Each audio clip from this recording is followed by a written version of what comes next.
With this being the last show of 2025, we thought it would be a good idea to kind of talk about our favorite NBA moments for this year. Can I just start off? Mm-hmm. It ended up being, in real time, it was an awful moment. But now I look back on it, it's kind of crazy. Then we were watching the draft lottery, we were watching some teams jump up, and the Spurs jumped up, and so on and so forth. And who else jumped up? Obviously, the Mavericks jump up. And one thing that was the Sixers above everything is what's going to happen with the Sixers, because their pick was protected. It could have went to OKC. And when those other two teams jumped up, everybody was like, oh, my God, OKC's about to get like the 7th pick. And then the 76ers also jumped up into the top 4. And that ended up having them get VJ Edgecombe. But it was one of them, like, edge of the seats moments, because just like we're rooting for the Clippers this season, we definitely didn't want to see OKC get another top 10 pick, and the 76ers kept it. Yeah. I mean, I love that. One of the moments that I really enjoyed, I mean, it was recently, is that Kawhi 55-point game. Seeing him get his career night, and he had his career night at some point in the third quarter. Like that's how good he was playing. That he had 51 in the third quarter. Mm-hmm. Like you just don't see that, especially from a guy who had never really scored, who never scored 50 before. His career high, I think, was like 46 at that point. So for him to hit it through 3 quarters, that just lets you know how much of a heater he was on. There was nothing Detroit could do to guard him, and it was just such a fun. When Kawhi is on, it's like. It's so fun because there's like no wasted movement with what he do. Mm-hmm. Like he just gets to his spots and he just pulls up, and it's like even the commentators like that ain't about his own, and it's like that's really what it be like. He really been on his Terminator stuff for the last 4 or 5 games, man. I love it. They've been needing it. Y'all saw Cade Cunningham, him and Cade talking with their mouth covered. Extended conversation. Extended conversation. Like just request that trade, man. We could get him back, Toby, Ivy, and a pick. One of my things I loved.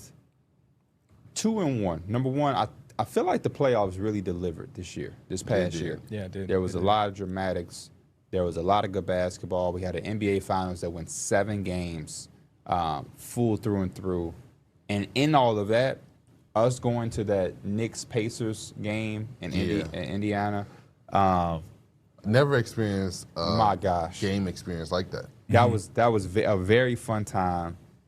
Even us just riding little motor things in the street. Yeah. To see Cat put up the performance he put up. You being a Knicks fan in the environment, house, yeah. And it was good vibes still. Like, yeah, people was talking trash, but it was all love and cool. I bought the Nimhard jersey, real low key. You got the Halliburton jersey. Mm-hmm. It was a really fun time. So I'm hoping and praying that we ain't just get spoiled for 1 year, and I hope that the playoffs just becomes a thing with so many teams in this parity era. The Thunder, the Spurs, the Nuggets, the Rockets, and then out east you got the Knicks, the Pistons, the Cavs can come alive at any time. Tatum can return to the Celtics. When the playoffs are delivering and you got those moments, it makes our job so much more better and so much fun. So I'm hoping for a repeat of that. And you know what's unfortunate is that none of the teams surrounding us that's drivable are all bad.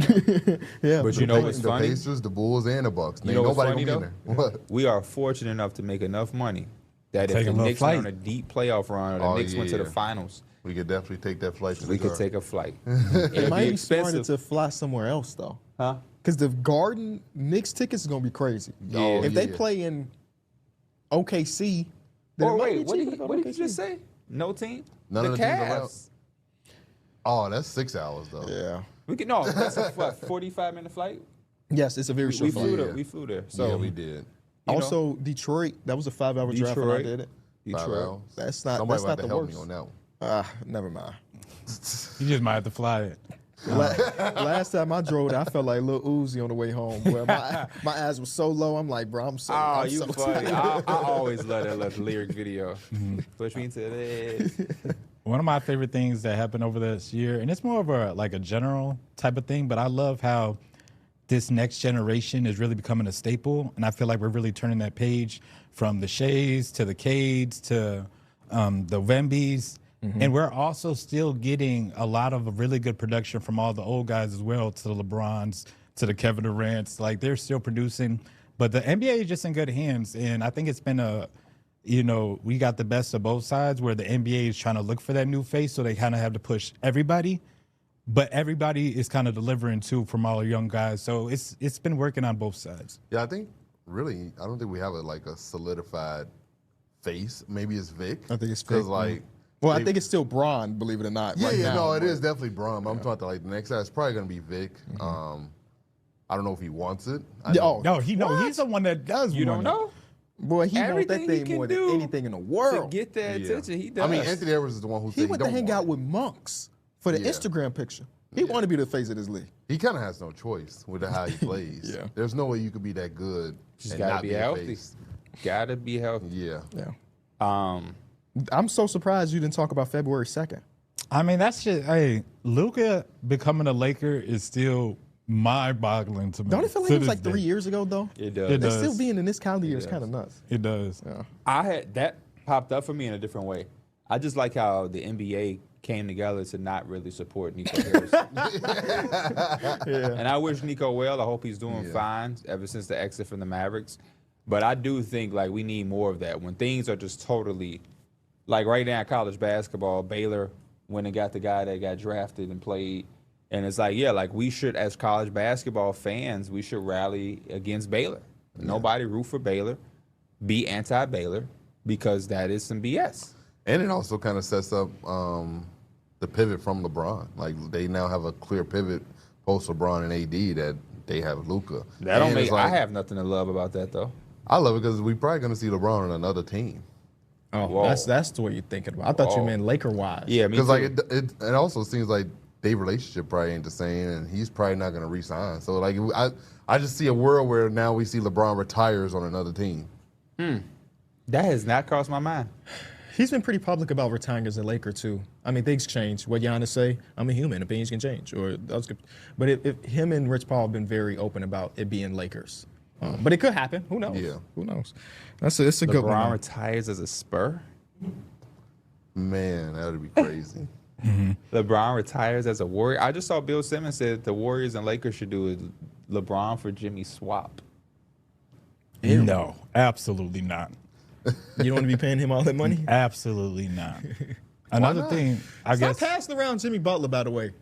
Another one of my favorite things, and again, I guess we kind of hinted at it with the playoffs, but just the Pacers making it to the finals, that's just another time in this decade, alongside with the Heat, where it's just another team that nobody really even thought of making it to the finals did. And it just kind of keeps that avenue open for some teams. It's like it is possible, to have a lucky, not even lucky, but just to get hot over a stretch when you're not a number one or not a number two, and you're just not one of those top dogs out there. Yeah, it felt very baseball-like. You see a wild card team make it all the way to the World Series every once in a while. But you just don't. It doesn't happen in basketball because at the end of the day, the best teams and the best players typically win. But it was one of the times where maybe you can argue that the Pacers were just the best team in the East because after January 1st they looked like that. But it's just rare because none of us came into the postseason like, give me Pacers, man. They about to make a run. We all were Cavs or Knicks. So it was a really good one. Not even just they made it there, it's how they made it there. The game-winning shots. Yes. Aaron Nesmith hitting 5 threes in what felt like 1 minute versus the against the Knicks. Knicks, All of those. So That was actually a very crazy moment, what he did. Yes, against it the was, Knicks. man. It was like 2 minutes left in the game, and bro, the game was over. Yeah. He just started just hitting crazy three after three after three, and it was just like, damn. homer pick here. The Josh Giddey half-court game winner versus the Bulls is like a top 3 Bulls moment in my life. And that's pretty sad about the Bulls, by the way, that random regular season game ended up being that important. But it's like that. It's Derrick Rose game winner. It's that one game me and you were both at where Zach LaVine got a game winner versus Jimmy Butler and the 76ers.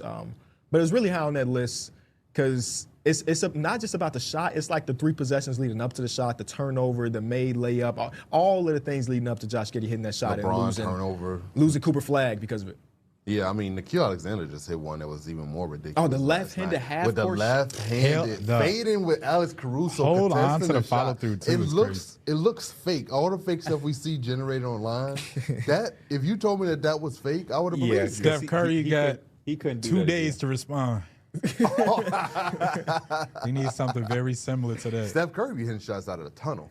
Yeah, I don't know how he do On With a the left? consistent basis. I don't even know how. I don't know. It's like slingshot. That might be more impressive. It's a full court opposite tunnel, and he just sprint. Yeah. Just run. How many attempts is that? I don't know. I don't even know how you do it. Yeah, well, he's not human. He's like Hawkeye.